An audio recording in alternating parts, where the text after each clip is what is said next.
How's it going, everyone? Today I'm here with my WWE Battleground 2017 pay-per-view. Of course, Battleground is a SmackDown Live exclusive pay-per-view event that took place live on the WWE North Soul pay-per-view. And if you can't tell by my ecstatic tone of voice about this video, I'm absolutely thrilled with how Battleground went. No, I thought the pay-per-view was absolutely terrible. Shitty booking at its finest. I thought the matches did not deliver. Almost everything was just bad. The finishes, most matches, if not every single match, almost sucked. Just not a very enjoyable show by any means. And I thought Fastlane was a terrible show this year. This might have topped Fastlane for worst pay-per-view of the year so far. This was just a garbage show, one-match show. There's only one thing you need to see in this show, and that's about it. But everything else, complete garbage, not enjoyable. The main event, atrocious, and don't even get me started on the fucking finish, by the way. That irritates me. It's just such a shame to see how far SmackDown Live has fallen. It was a year ago it started off, and it was amazing. Post SummerSlam, up until the Superstar Shakeup, SmackDown Live was the show. And ever since Jinder Mahal became the WWE Champion, they switched things up. It's been absolutely terrible. The show has been repetitive almost every single week. It's not as fun as it used to be, and honestly, the ratings deserve the tremble at this point. They deserve to go down and be low, like they've been the last month or two, or since Jinder Mahal has been in the title scene. So, yeah, shit pay-per-view, very, very underwhelming. I feel like a lot of these matches could have delivered, but none of them did. They actually under-delivered a lot less, or a lot more than, I could have even expected them to under-deliver. So, yeah, Battleground, not a good show by any means. Before we get to the main show, we had the kickoff show, which had Ty Dillinger versus Aiden English. Fine match, back and forth action. Ty Dillinger was in control, Aiden English took over. Was able to outsmart Ty Dillinger and hit him with it was kind of like a Cobra clutch. There we go. I'm all fired up, I can't even speak. A Cobra clutch, like flatliner. I don't know what it was. It's some kind of new finish he has, and he ended up beating Ty Dillinger. So it's upset to see Aiden English win, even though I do like that he won. I think Aiden English needs to be going somewhere, and I think this is kind of a start for that. So didn't mind Aiden English getting the win by any means. And then we go to the main show, which opened up with the only match worth seeing on the show, which was the SmackDown Tag Team Championship, the Usos versus New Day.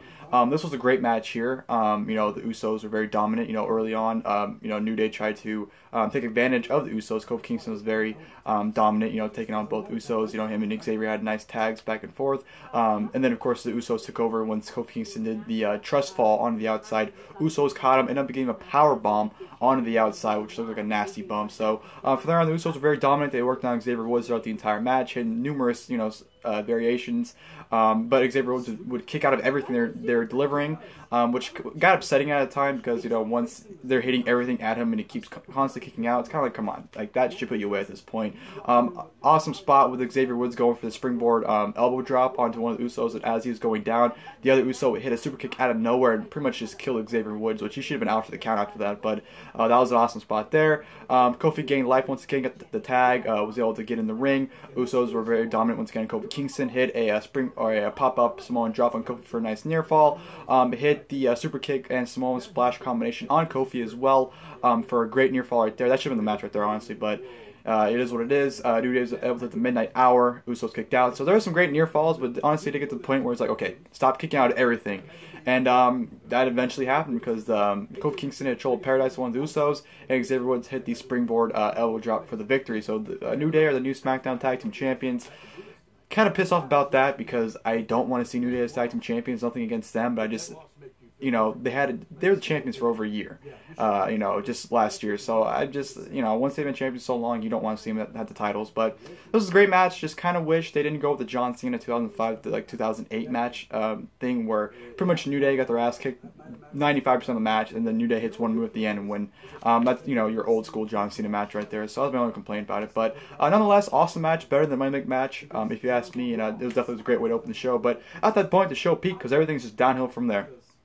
After that, we had Shinsuke Nakamura versus Baron Corbin, which I thought was pretty solid for what it was. It was nice. It was nice back and forth action. I thought both men were laying their hits in for sure. Nakamura's sarcastic expression rolling the eyes at Baron Corbin at the beginning, I thought was great. Him and Corbin just, had some good back and forth action. I know a lot of people weren't a fan of this match, but I thought they did deliver. was good. You know, Baron Corbin was bantering to the crowd as always. You know, did a rest hold on Nakamura for a little bit. Nakamura fired back with some nice kicks on Baron Corbin. Some very stiff kicks, by the way, might I add. Was going for Kinshasa, but Baron Corbin actually countered into a deep 6, so that was a nice spot right there. Corbin absolutely tore Nakamura inside out with a nice clothesline when he slid out of the ring, slid back into the ring when Nakamura with the ropes and hit him with the clothesline. Thought that was a great spot right there. So yeah, it was good, hard hitting, back and forth stuff. Like I said, no complaints really. It could have been better, but for what it was, I thought it was good. Baron Corbin gets DQ at the end. Low blows Nakamura with his foot. When Nakamura, I believe, was going for the exploder. So Nakamura wins via disqualification. Corbin beats out the briefcase afterwards. And that was that. You know, honestly, I was fine with that finish, you know, because Baron Corbin obviously is someone you want to build that briefcase. You don't want to build him as a loser, constantly losing. So I thought it was good for him not to take the pin. And Nakamura is still fairly fresh, so for him to lose this early would be bad for him. So I thought this DQ finish definitely is beneficial for them more than hurting them. So I thought it was fine for what it was. But yeah, Corbin Nakamura, like I said, I thought it was, you know, it was fine for what it was. From there, we go to the #1 contenders 5-way elimination match for the SmackDown Women's Championship at SummerSlam. Charlotte Flair versus Becky Lynch versus Natalya versus Lana versus Tamina. Naomi was on commentary for this match, but she barely said a word, thankfully. This match was fine. It was nothing that good. It was pretty short, too. It was only like 10 minutes or so, so it didn't get that much time at all. You know, it was whatever. Of course, they had the big brawl at the beginning with everyone going at each other's throats, and then all of a sudden Lana started getting up her hand and started taking people out. Natalya and Becky Lynch went out of it, and then of course in the ring it came down to Charlotte, Tamina, and Lana. They, you know, of course Lana and Tamina teamed on Charlotte for a little bit, taking her down, and then Becky Lynch made the save, hit, you know, tandem suplexes with Charlotte, exploder suplexes with Charlotte on Natalya and Lana. And then Becky Lynch would go off on Tamina and Lana. Submitted Tamina with the disarmor, and then she did the same thing to Lana pretty much immediately after with the disarmor, tapped out Lana. So it came to 3. Natalya comes in and rolls up Becky Lynch for the 1-2-3, eliminates her almost immediately. So it came down to Charlotte and Natalya. They go at it for a little bit, had some nice counters. You know, Charlotte was able to power up Natalya for a power bomb, and you know, Charlotte went for the moonsault. Natalya got her knees up, rolled up Charlotte into the turnbuckle, and then just pulled her. Pinned her, 1, 2, 3. Natalya wins the match. So it's gonna be Naomi versus Natalya for the SmackDown Women's title at SummerSlam.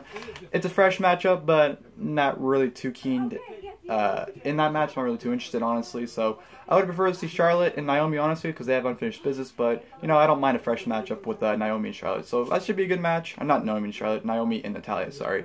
But it should be a good match overall. But yeah, it just, you know, surprising seeing Natalya walk a #1 contender. From there on, we have the United States Championship match, AJ Styles versus Kevin Owens.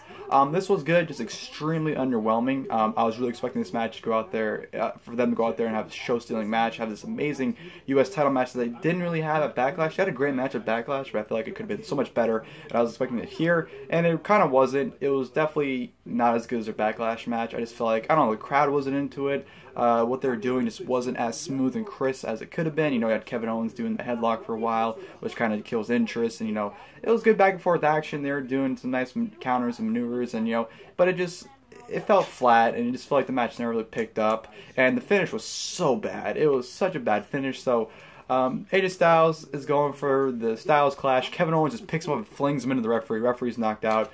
Styles locks in the calf crusher.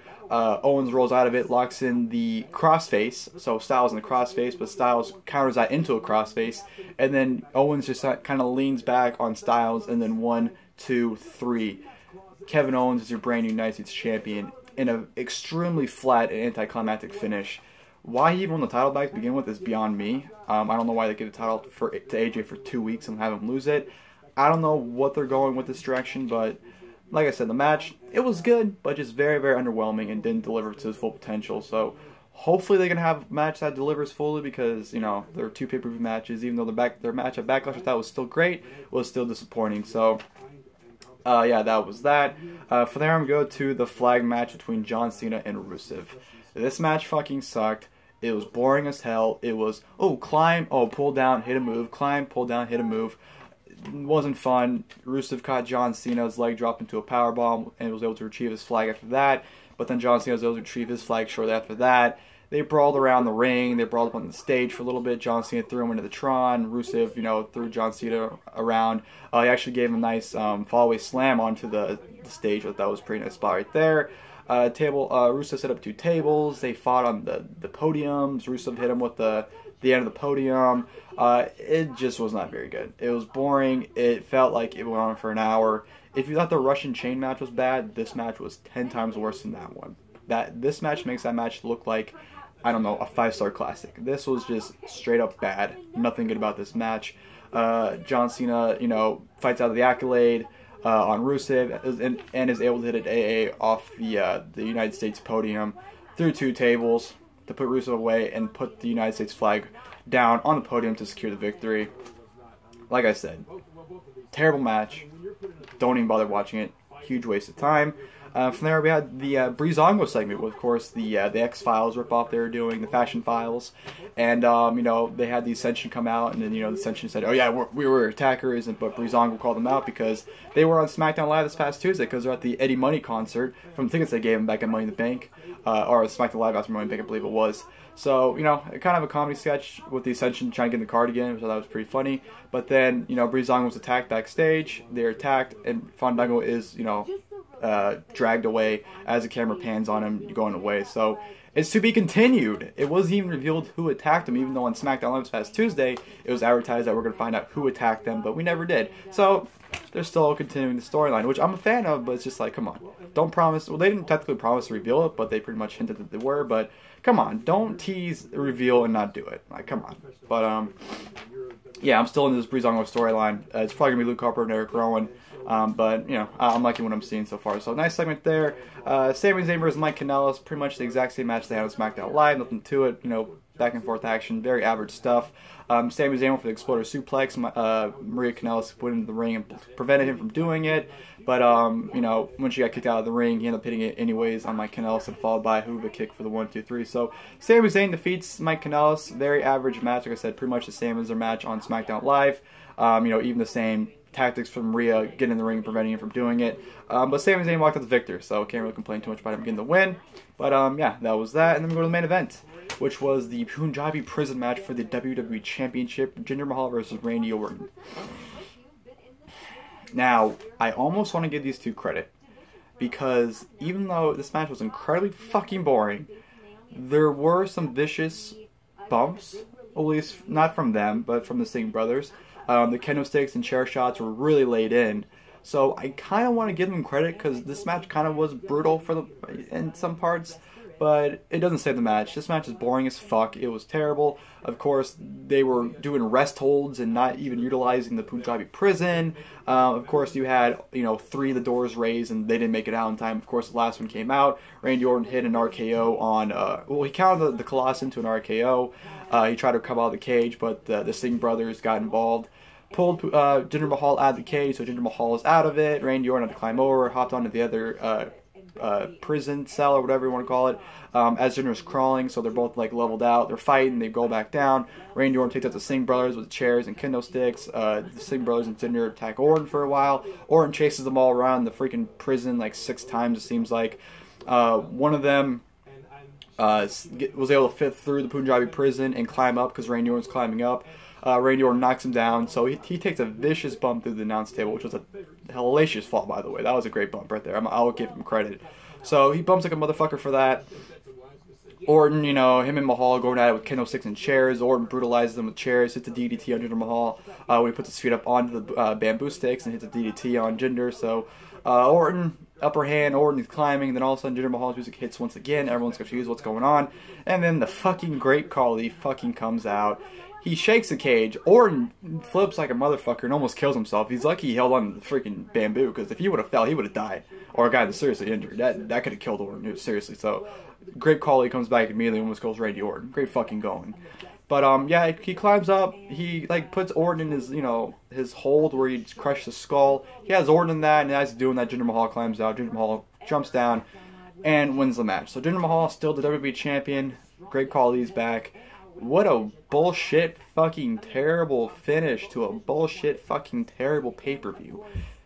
Jinder Mahal as WWE champion is bad enough on SmackDown Live. But with Great Khali back in the picture, now I don't know if it was a one-time thing or if Great Khali is officially back in the company, but those two, God fucking help us. We're fucking in trouble if those two are together, especially with the Singh brothers. my God, that has to be the worst stable of all time with those four.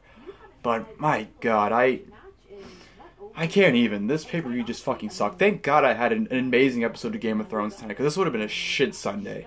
Game of Thrones tonight was fucking awesome, and that episode was incredible. So many things happened. It was absolutely awesome.